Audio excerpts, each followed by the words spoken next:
Hello बच्चों, आप सभी का स्वागत है कक्षा 7वीं की ऑनलाइन क्लास में। मैं विक्रम सर। तो जैसा कि हमने सामाजिक विज्ञान के 5 पाठ पहले ही पूरे कर लिए हैं, आज हम पढ़ेंगे पाठ 6 केंद्र की सरकार। केंद्र की सरकार। तो बच्चों, इस पाठ का भी हमने जो फर्स्ट पार्ट है वो पढ़ लिया है। उसमें हमने राज्यसभा और लोकसभा के बारे में पढ़ा था। तो आज हम इसका सेकंड पार्ट यानी भाग 2 पढ़ेंगे। भाग 2 है संसद के कार्य एवं शक्तियाँ, यानी संसद के कार्य व शक्तियाँ कौन कौन सी है, यानी संसदीय कार्य क्या है और उनकी शक्तियाँ क्या क्या है। आइए शुरू करते हैं। संसद का सबसे महत्वपूर्ण कार्य क्या है? कानून बनाना। यह देश के लिए कानून बनाती है। वह संघीय सूची के संसद विषयों पर कानून बना सकती है। साथ ही समवर्ती सूची के विषयों तथा अवशिष्ट विषयों जो तीनों सूची में नहीं आते। तीनों सूची कौन सी? संघीय सूची, समवर्ती सूची और राज्य सूची में जो नहीं आते वो क्या है? अवशिष्ट विषय पर भी कानून बनाती है कौन? संसद।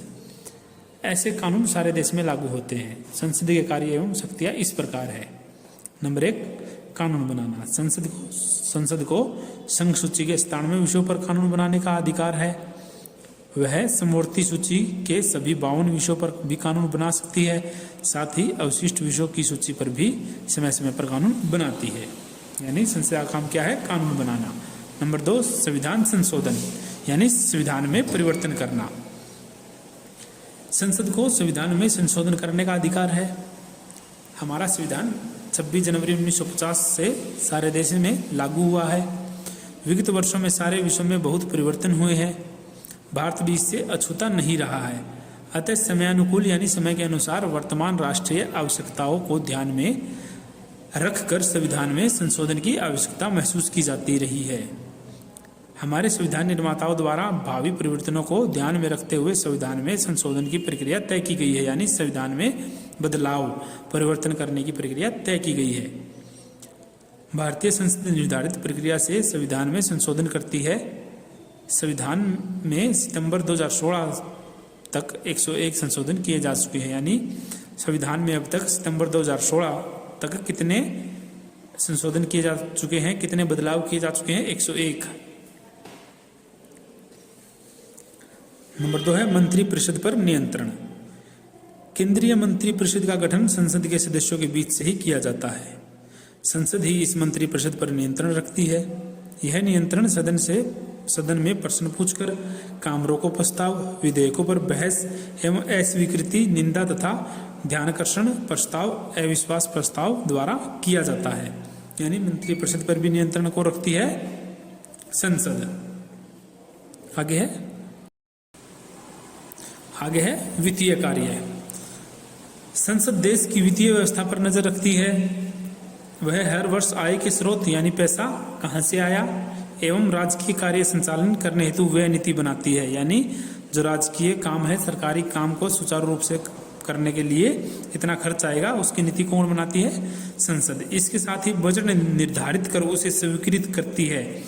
यानी जो बजट होता है उसे कौन स्वीकृत करती है? संसद। ऐसे विधेयक जिनका संबंध वित्तीय व्यवस्था से है, यानी ऐसे विधेयक, ऐसे प्रस्ताव जिनका संबंध वित्तीय व्यवस्था यानी पैसों की लेन देन या पैसों से है, उसे वित्त विधेयक कहते हैं। वित्त विधेयक यानी जो पैसों का प्रस्ताव है, धन का प्रस्ताव है, वो राष्ट्रपति की अनुमति से ही लोकसभा में प्रस्तुत किया जाता है। आगे है संसद का अधिवेशन। अधिवेशन का मतलब बैठक। संसद के दोनों सदन कौन से हैं? राज्यसभा एवं लोकसभा। संसद के दोनों सदनों के प्रतिवर्ष 2 अधिवेशन। कितनी बैठकें होती है? 2।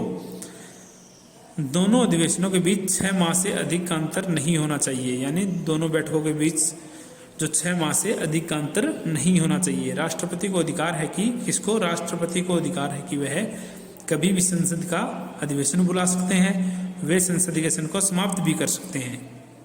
ठीक है बच्चों। आगे है गणपूर्ति।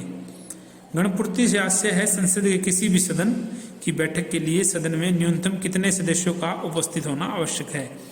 यानी गणपूर्ति से क्या आशय है? संसद के किसी भी सदन यानी राज्यसभा हो चाहे लोकसभा, जब इनकी बैठक होती है, बैठक के लिए सदन में न्यूनतम कितने सदस्यों का उपस्थित होना आवश्यक है? कितने का? 10% सदस्यों की उपस्थिति अनिवार्य है। यानी संविधान के अनुसार संसद के दोनों सदनों में बैठक के लिए कुल सदस्य संख्या 10% सदस्यों की उपस्थिति अनिवार्य है। ठीक है बच्चों। तो बच्चों आज के लिए इतना ही। आपको संसदीय कार्य एवं शक्तियाँ ये जो है कानून बनाना, संविधान संशोधन, मंत्रिपरिषद पर नियंत्रण, वित्तीय कार्य, संसद का अधिवेशन, गणपूर्ति, ये अच्छे से पढ़ लेना है। आज का काम यही है। अब आज के लिए इतना ही। कल हम पढ़ेंगे कानून निर्माण की प्रक्रिया, यानी कानून कैसे बनता है, ये हम कल पढ़ेंगे। तो जल्दी ही मिलते हैं अगली वीडियो में। तब तक के लिए नमस्कार।